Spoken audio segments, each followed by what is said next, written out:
Hello everybody, welcome back to Coombe Valley Campers. Today we're going to be showing you how to replace your exhaust and keep your T5 alive. We're going to be changing this for this.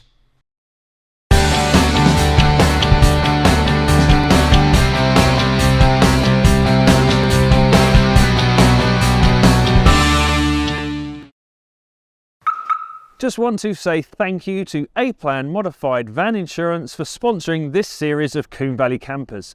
We actually have the 2K T5 insured with A-Plan Modified Van Insurance because they will insure your vehicle from the moment you buy it until you convert it to a camper van and beyond. And if you would like a special rate for your next policy, mention Coombe Valley Campers at the time you're asking for a quote and they will sort you out. So if you're new to the channel, you may not have seen that we are converting this 215,000 mile T5 into a motorhome. I got it for £2,000, hence the name 2K T5. And as you can imagine, there's lots of things that need repairing, replacing and restoring before we actually dump a load of money and time into actually converting it into a van. Now, with the help of Heritage Parts Centre, we have been collecting parts and advice and bits and pieces to help keep your T5 alive, and today we're doing exactly that by replacing the exhaust system and silencers. As you can see on a T5, in fact I've worked on hundreds of T5s and they all do this. The silencers and parts of the exhaust, they all seem to peel like onions, and eventually it will start to blow. This one has a slight blow, but whilst we're here, we've got the parts, let's go ahead and replace it. And we've got this lovely piece of kit in front of me. Now, it's not flashy, it's not performance, it is a box standard, like for like, mild steel silencer, catback exhaust system. After looking underneath the car, we have discovered that this old system is actually the original. So this is 19 years old, this exhaust. It's in one piece, so from the catalytic converter back, it's in one piece. The replacement is in two sections, and I'm glad it is because it looks like without tearing out half of the suspension components, which I don't want to do today, we're going to have to actually cut the exhaust off. It's going to be way easier to just cut a section of the exhaust out, and then when it comes to putting this back in, it would just be a case of simply slotting this part through the rear arms, you can see beside me, and then just fitting this on where the last one was. It's going to be a fairly simple job today, but I look forward to showing you because there's some bits and pieces I want to point out. Under the belly of the beast then, as you can see, it's pretty dirty under here, but pretty standard for a van with this much mileage. We know this van was on construction sites most of its life, and there's a couple of bits missing, like we've got broken belly pans here. Those can be replaced, but everything seems pretty good and in order. As you can tell by this exhaust, it's certainly seen better days, but I'm actually very impressed by the fact that, according to that VW stamp there, and the condition of these bolts and these fixings here, that this is actually the original exhaust. So, well done VW for making a fairly decent exhaust here, but it is about time we replaced it. Let's have a look then. Starting from the front, you can see this bracket up here, and this is why I've got some cutting tools with me. There's literally nothing left of the nuts and bolts on there. So I'm going to be getting the grinder out and I'm just going to be chopping, there you go, look. I'm going to be chopping these bolts off and then releasing that clamp, and that should be the cat side of the exhaust. That's the catalytic converter there. So the cat side of the exhaust, and this main section of the silencers, everything else, I can just split at this point. And in the kit that you've seen, there are some replacement clamps to go on there, so that's really, really handy. Then we've got to, the next thing I'm going to be doing is actually cutting the exhaust about here. That'll enable me to actually slide the rear section of the exhaust out past the rear trailing arm, and then this part here, which is slightly heavier, can just drop away from the vehicle. So what I think I'm going to do now is go over and spray all the fastenings and fittings with a bit of WD. In terms of what you need to remove, let's start with that. So like we said, we've got the clamp at the front, and then the rest of the exhaust is held up by the rubber hangers, and they are on clamps that basically go straight into the chassis. These are I believe they're a 15mm headed bolt. They go straight into the chassis. We just, in terms of ease of removing this exhaust, rather than trying to peel these hangers out of the rubbers, we're just going to remove all the clamps, slide the exhaust out, and then remove the rubbers from these parts of the exhaust, slot them onto the new one, and then we'll be ready to refit. It will be a lot easier to remove those rubbers once it's down. So I think what I'm going to do is show you where these clamps are, spray them down, and then we'll come back with a nut gun, buzz them off, and also a grinder here. Take off that bracket, and then I've got a reciprocating saw. We're just going to cut this directly here, and we'll be able to remove the exhaust in 2 bits, but nice and easily. So the frontmost hanger is just up here. I'm actually going to lube up where the hanger is, because when it comes to actually removing that, using the WD will be a bit easier.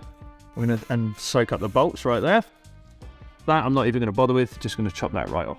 Hanger number 2, again, going to spray the rubber and the fastenings as well. See if I can get in there. Hanger number 3 is just behind the rear shock.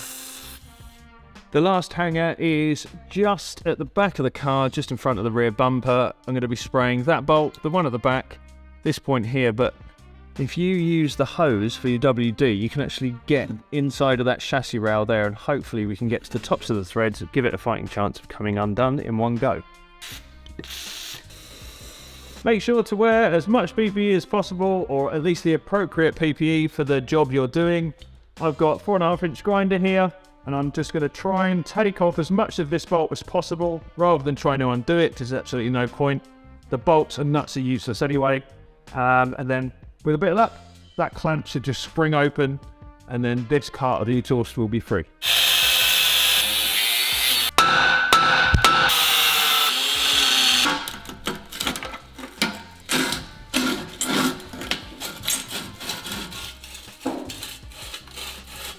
There we go. You can actually see that it was actually starting to leak around that bracket as well. So yeah, good thing we're replacing on that today. So I'm going to cut in about the same region as to where the replacement exhaust is going in. Obviously there's a join there to enable you to refit your new exhaust a bit easier.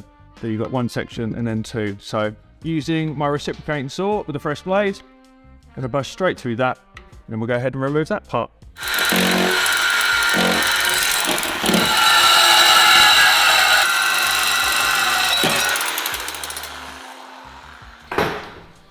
All that's left to do on this section of the exhaust then is to remove the one hanger here and the one at the front, and the whole thing should come down nice and easily.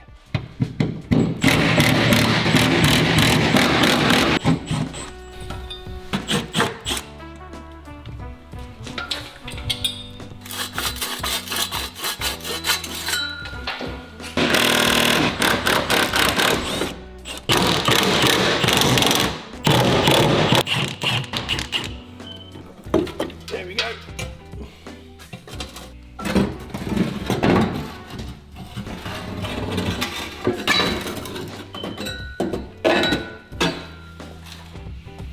So as you can see, the parts are absolutely like for like. It's going to be a direct replacement, no hassle, and as you can see, we could have changed it soon enough, really. You know, this is really disintegrating, peeling away like onions, like I said, but at the end of the day, it's a nearly 20-year-old exhaust. It's done really well. There was blowing in some areas, so excited to get this on, but the first thing we need to do is actually remove the rubbers. If I can do this in one hit. Come on. There we go. And there we go. Obviously, a bit of lube beforehand helped. Yeah, you can see the lube did penetrate in there. And now all I'm going to do is pop them onto the new one. And then we'll be able to pop that exhaust right on. Let's smash on with it.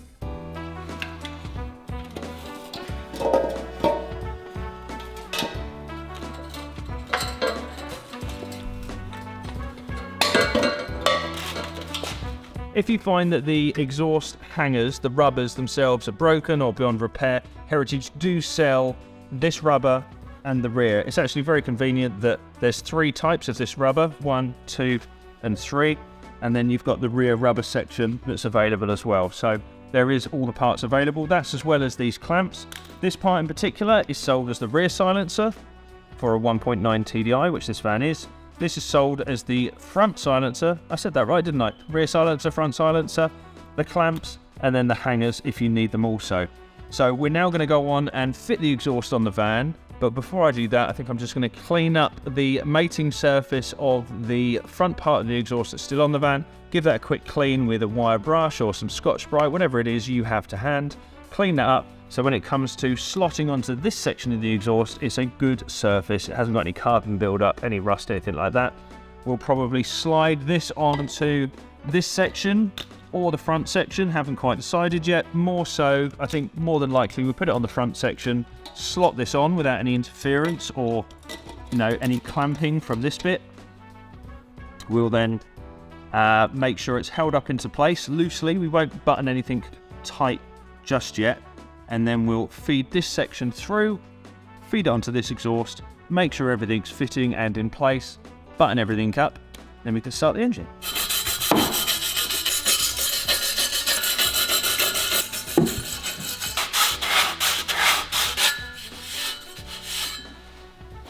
The little point to note is that on the clamp, the one that comes provided, you'll notice these two little nipples on there, they actually match up with this indentation or this nipple here on the actual clamp, and they line up nicely there, if you can feel that. Well, not feel it obviously, but you can hear that. That will slide onto there, and that means your brackets are in line and so are your bolts. So hopefully they don't go walky. So what I'm going to do is loosen them off as much as possible. I'm actually going to slide this section onto this part of the exhaust, making sure that the nuts are pointing down, so when I come to do them up or undo them in the future, they'll be easily accessible. So we'll give this a try first. We'll put it onto this part of the exhaust, slide the exhaust onto here, and then put this clamp over both together.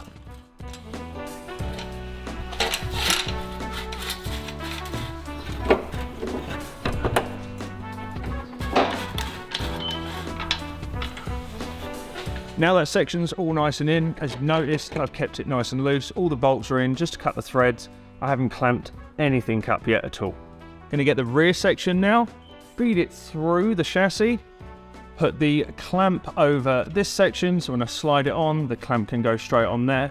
And then I'll just loosely bolt it up at the clamps, make sure everything fits, clamp everything up. Then again, once we're happy that everything's sitting correctly, then we'll do the clamps up last.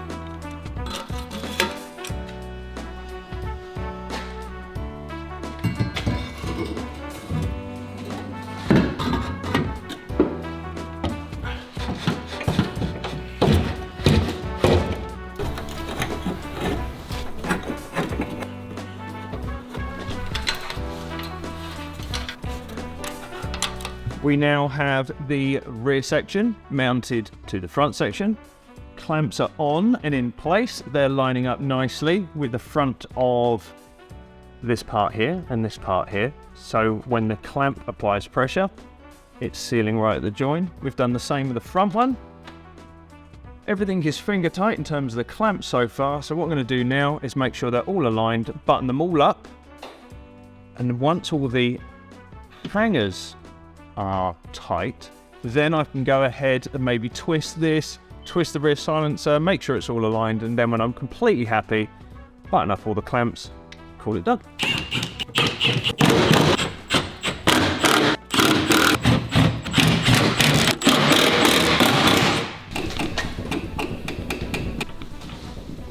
Cool. What I wanted originally was to have all these clamps pointing to the side so I could access them easily, whether I was under the vehicle or it was on a ramp. But what I've noticed is it's actually getting quite close. The clamp itself is actually getting quite close to this heat shield. So what I'm going to do, I'm going to spin it 90 so that clamp's pointing directly down, the nut's facing this way, and I'll buzz it up from there.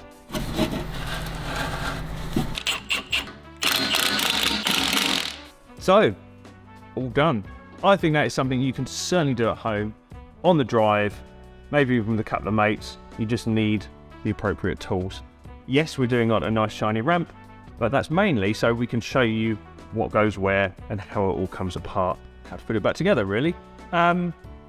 Reciprocating saw is really handy, so you can actually chop the exhaust. Grinder, also really handy, so you can chop off any rotten bolts, because it's just not worth dicking around with rusty, rotten nuts, bolts and threads. We used a 13mm, a 16mm, and for these little bolts and nuts here, that was a 17mm as well. Again, don't need a nut gun, you can do it with a ratchet. And with these parts, they fit absolutely mint. Something you can certainly do at home on the drive. But the last thing we need to do is start the engine, see if she leaks, then we can drive home.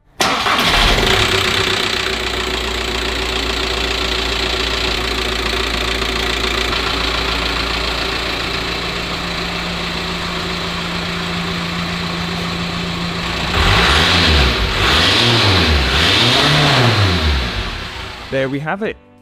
Stock style exhaust system, like for like replacement. Not a hard job, and one that provides great results if you want to keep your T5 alive. I just want to say thank you once again to Heritage Parts Centre for helping us out on this project. They supplied this exhaust system today, and if you want the similar parts or the same parts, I will leave links down below in the description for everything we've used today. And don't forget, if you enter Coombe Valley 10 as a code at the checkout, you'll get 10% off your basket. Please remember, terms and conditions apply. Doesn't cover everything, it's not a site-wide code. However, it really will help you with your next project. Thanks again, I'm Lee, this is Coombe Valley Campers, and we'll see you on the next episode of the 2KT5.